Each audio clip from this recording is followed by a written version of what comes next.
কুমির এবং সিংহ দুটোই আসলে শিকারের প্রাণী।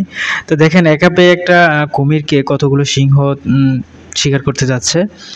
তো কুমির তার মতো করে এখান থেকে বাঁচার জন্য প্রাণপণভাবে চেষ্টা করে যাচ্ছে, কিন্তু আসলে কি এখান থেকে সে বেঁচে ফিরতে পারবে?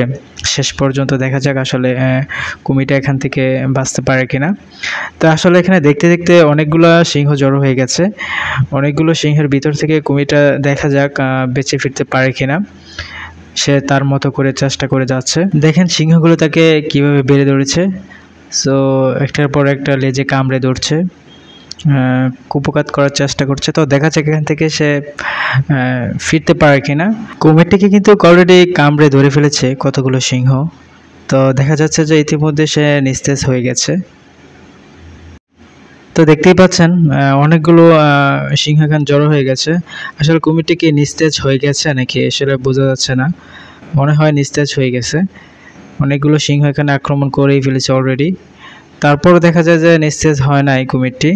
যাই হোক, অবশেষে অনেকগুলো সিংহের কাছে তাকে পরাজিত হতেই হলো, কারণ এখান থেকে ফিরে আসা সম্ভব নয়।